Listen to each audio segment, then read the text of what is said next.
Hey guys, how's it going? Welcome to my video. Today's video we're going to be covering something called YouTube SEO. So that might sound a bit strange, you may not be familiar with the concept, but don't worry, you've come to the right channel. This channel is all about SEO. So before I quickly start, I also wanted to announce that I've launched my own private SEO group, which is essentially called the SEO Tribe. Check it out in the link down below or search the SEO Tribe on Facebook. Now, moving along, we're going to be covering what is YouTube SEO, what is SEO in general, the YouTube algorithm, how it works, and how it can serve your channel and your videos, and essentially then competitor and keyword research, topic research, and then finally putting it all together. So, without further ado, let's get into it. We're going to be covering what is YouTube SEO/SEO. Essentially, SEO is trying to get your website, or in this case your video, to rank highest in search results. Because people tend to forget that YouTube is a search engine, it's a video search engine. And as you can see, that a lot of people do tend to use Google every day as a search engine, but they tend to forget that YouTube's also a search engine. Even though it's owned by Google, by a larger entity, still operates on very similar basis. Even though they're two separate things, the way YouTube's search engine works is definitely much more easier to navigate compared to Google. So essentially, why does this become an important factor? Well, you have to remember that just like Google, YouTube makes money off ads and ad revenue. And essentially what that means is that Google and also YouTube want you to stay on their platform as long as possible, because the more videos you watch, the more ads you consume, and the more money that they make essentially. And that is the key crux of all of this, is that, think about it this way, YouTube wants to serve the best, most reliable videos to you, so that it keeps you on the platform for as long as possible. That's pretty much it. Good user experience for you equals more money for them. That's very similar with the way Google works as a search engine. Very, very similar business there. So let's quickly get into understanding how we can get our videos to rank higher. So in order to figure that out, you must firstly understand what is the YouTube algorithm. So it's basically the way that YouTube spits out videos and how it arranges them in rankings based on a search query. And with that, you have to take into consideration there's two parts. Part one is the video itself. What is your video about? And it gives you an indication with the video title, the description, video tags, certain keywords and phrases that you say in your videos themselves, even the name of the file. I would even say as far as the thumbnail indirectly would basically be an important factor in this as well. Now let's move on to part two of this equation, which is understanding engagement. Engagement is a massive thing for YouTube, and it will strongly determine how this video will rank in search results. By this I mean the duration of the video, so how often or how long do people actually stay on the video, the likes, the dislikes, the comments left on the video, the click-through rate. So there's a lot of elements that play into this, and this is how Google essentially works, which is 1. Identify your video. 2. Is the quality good enough to show to other people? And that's just a simple way to consider it. That's really the two-part approach, and that's where these two areas come into play, which is 1. Identifiability, 2. Quality. If YouTube can put both of those two things together regarding your video, it will greatly determine how it will rank in search results and how many views of the video it will get in the long term. Hopefully that is clear. Now, moving on to basically understanding how you can optimize for these elements.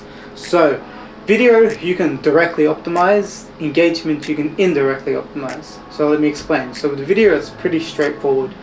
The keywords that your video is about, so example if you're talking about like a Sony review, of a camera, make sure that those keywords are in the title, the description, you talk about them, then the video tags, they're possibly even in the thumbnail.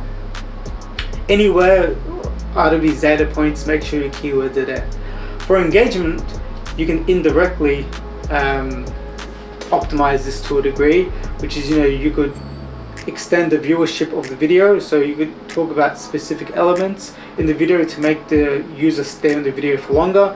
The video length, so definitely try and make the video as long as required to answer the query in enough detail. So if it's camera review, make sure that the review is long enough for you to adequately explain the topic and to also provide value, and hopefully that will make the user stay on the video for longer.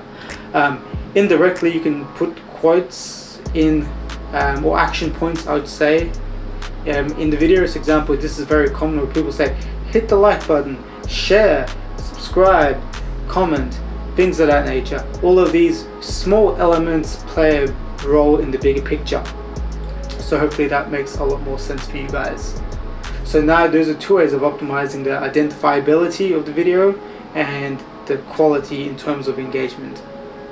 Obviously, on a side note, the audio quality and the visual quality, you want to make sure it's as high as possible as well, because that will also determine how long people view video. If you have terrible audio and video quality, regardless of the topic, you're not going to get much duration out of it in terms of viewership. So now let's quickly move on to the next element, which is identifying the topic at hand and keyword research. So in my mind, I think about this. I think about identifying a topic, keyword research, and leads to validation. So the topic plus keyword research, validation. I'll explain to you in a moment what my thought process behind that is topic. Pick a topic for your video. Sometimes that's easy, sometimes that's fairly difficult, but there's a few areas you can look into. One, which is evergreen content, so content that always will come up, will always be popular. For example, this YouTube video about YouTube SEO, definitely I would consider evergreen. There's more and more people coming in and always trying to learn and optimize their videos. So that's one. Two, seasonality. So example, this could be a topic on seasonal trends. So this could be Christmas ideas, Valentine's Day's ideas, things of that nature. Then you have unique topics. So this could be like vlogs, things of that nature, where people naturally searching for it really wouldn't come up. But a lot of bigger YouTubers can get away with this because they have a large audience, and naturally a lot of their videos hit trending pages and things of that nature.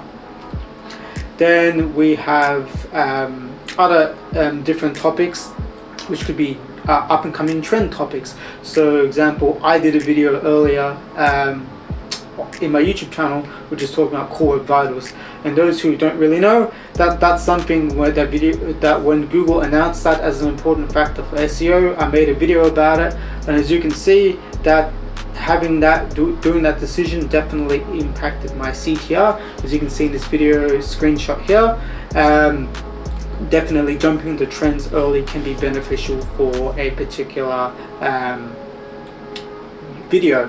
Some people have whole channels surrounding trends. This could be YouTube drama channels where they talk about that, YouTube news channels, politics channels, things of that nature, where it's always talking about new trending topics non-stop. So that's one way to consider that. So now let's talk about keyword research and what it is. Essentially, keyword research is just researching keywords that can validate your topic. So this could be, if you're talking about a camera review, let's just say we're talking about Sony, you want to see that people are actually searching for a particular Sony model. They may be searching for accessories, they may be searching for negative or positive things about it, or maybe they could be searching for people using a camera for a significant amount of time, like a 6-month review, 1 week review, 1 year review, based on technology. So definitely researching helps to validate not only the topic, but also helps to give additional talking points in your video, or separate video topics even, or micro video topics. So definitely it identifies if there's any demand, and then if there's a lot of demand for it, then you can talk about it and make a video about it ultimately. So let's quickly get into how to identify what keywords you could use. So I use two tools. One is TubeBuddy and another one is Keyword.io, and they enable you to identify what keywords people are searching for, what demand there is, and it can help you validate a topic. So quickly I'll cover TubeBuddy. So TubeBuddy gives you an idea of not only identifying what keywords people are using within their titles and descriptions, or you can do that manually as well, but it gives you a bit more insight in determining what video tags people are using. So this gives you more context surrounding what tags you can apply for your videos moving forward. And it also gives you another thing called keyword difficulty, where it basically gives you a metric in determining how difficult it is to rank for a particular query. The higher it is, the more difficult it is. The lower it is, the less difficulty it is to rank. But I would take these figures with a bit of grain of salt. And with Keyword.io, it's similar to other keyword research tools in the market, where you just plug in a specific query, you select YouTube, and then it gives you an idea of how much demand there is on the YouTube platform for that query. And then putting these two things together will give you much more better context in understanding the topic at hand and whether there's some viewership behind it or some demand behind it. Now finally, putting it all together. So now you've pretty much selected your topic, you've done your keyword research. Now the next step would be doing a bit of competitor research, understanding what other areas you can look at in terms of competitors. So you can see other channels in your niche, what videos are they covering. You can look at the way that they use their tags and descriptions, the call outs that they use. So you can use tools to do this, and you can also watch their videos yourself. And the tools that you can use I've mentioned just a few moments ago, such as TubeBuddy, to give you a better idea of specific elements that they're using that you can incorporate in your videos. And then once you put everything together, you've optimized the video itself, the audio quality, the video quality, all the tags, all the descriptions, titles, and all the engagement. You may also be able to get cool results outside of Google's platform once it's all done. So a perfect example is put up a quick screenshot, and essentially this screenshot shows you that my video was actually shown in Google search results for a topic. So even when topics become very popular on YouTube, they transcend YouTube and they get put into other areas. So that's something cool that I want to share with you guys, just in case if you weren't aware of it. So there's so many ways to look at this, but definitely I hope I've given you guys the right tools and the right direction required to help you optimize your videos to your max capability. And hopefully you guys have received a lot of value out of this video. Don't forget to like, subscribe, share, tell your friends, and I'll see you guys in the next one. See you guys, bye.